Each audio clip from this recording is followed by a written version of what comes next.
So I got this doll box from my boyfriend's mom. She said she had a Sailor Moon doll in her antique shop, and I don't know if I'm loving the doll, but I do love the outfit. And there's a bunch of stuff in here. There's doll clothes that her mom made. This is for Skipper, Pepper, Ginger.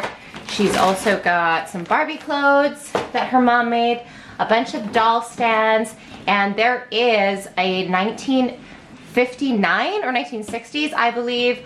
Pretty much looks exactly like the Build Lily doll. This is what I'm going to mostly show you today, living in this box. One of the original blue eyeshadowed, side-eyed Barbie dolls. There's also a bunch of other dolls in here. This really cute note that my boyfriend's mom wrote about the dolls that are in this box. And these awesome, I've never seen these before, the Ultimate Barbie Doll Book and Barbie the First 30 Years. Look at that eyeshadow, look at that side eye. Did you know that Barbie was modeled after a...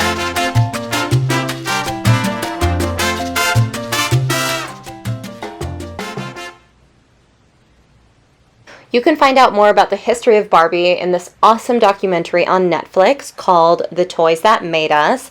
But let me tell you right now and state for the record, while I unbox these vintage dolls that are in this box, Barbie started out as a German call girl escort. Yes, the very first job that one of the most famous dolls of this world was a sex worker.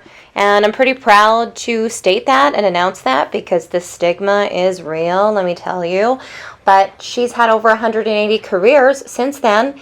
And so, you know, we can't hate on her for her first career. Technically, it wasn't her first career. I guess it was the Build Lily doll's first career. But Barbie is Build Lily, or was. They basically took this doll from Germany, which was a doll that was sold in an adult novelty store. It was a doll that was made after a blonde bombshell call girl that was featured in a magazine comic strip called The Build, and they shaved off her nipples, brought her to North America, and called her Barbie. Back to the video, I thought this Sailor Moon doll was interesting. Her face was just really not attractive to me, and I'm like, is this a for real Sailor Moon doll? Is it authentic? But then as you can see from her stamping on her back, yes, she's an authentic Sailor Moon doll. I guess they just missed the mark with the facial design, and maybe that's why you don't really see them around anymore. Not too sure. This Barbie has a wig, but her face, let's talk about her face. It's the exact same face as the Build Lily doll. The blue eyeshadow and the side eye, I mean, that's screaming sex worker vibes. And I love how they just didn't really change the doll. Over the years, they were like, okay, we got to change this face. It looks a bit mature. We've got to, you know, change her smile, her eye gaze, maybe some of her outfits. Oh, actually, they made one of the first successful campaigns of Barbie was to put her in like a bridal dress because they wanted little girls to, I guess, think about getting married. Getting married was your meal ticket. I'm pretty sure that's what the Netflix documentary said. But Barbie wasn't really popular at first. She was scolded by the male community in the toy industry, and that's basically why they put her in a wedding dress. Anyways, they manufactured Barbie originally in Japan, and then eventually she made her way to China for production. Now, she came out in 1950. Pull-up dolls actually came out in 2003, so pretty big jump there. And somewhere along the path, there was Rainbow High, LOL dolls, Monster High dolls are from a TV show, and Barbie is now made to move. She's got a made to move body with articulate joints. But I'm sure you know from your own Barbie collection as a little girl, the first Barbie doll bodies weren't really that mobile.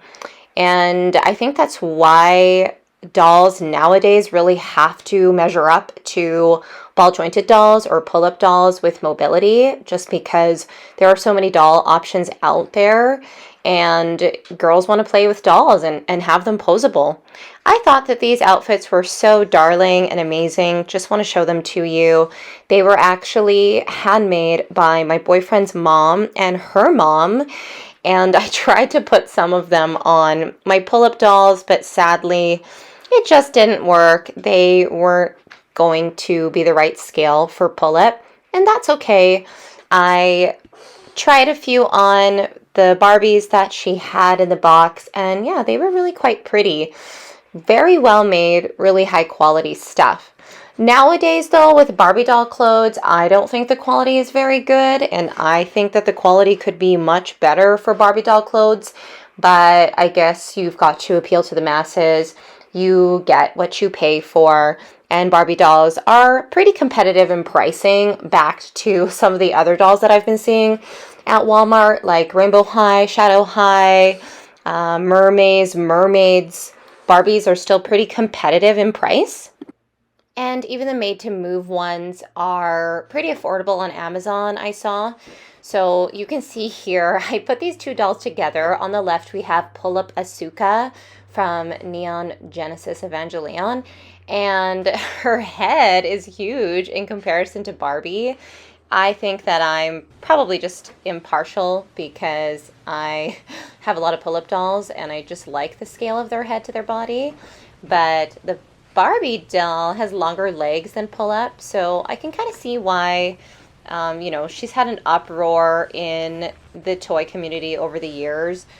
I mean, as obvious, she is a toy, and like pull-up dolls, toys are meant to be played with. They're not really modeled after real people. There's an art aspect in mind for these dolls, an aesthetic in mind for these dolls, for all dolls, really. And luckily now there's a bunch of different dolls with many different body types and different face sculpts, but I do have to say that this Barbie here, modeling all sultry in our basement suite with the blue eyeshadow, the side eyes, she's got to be my favorite Barbie doll of all time, also because she was modeled after a sex worker. So thanks for watching and enjoy playing with your dolls this week.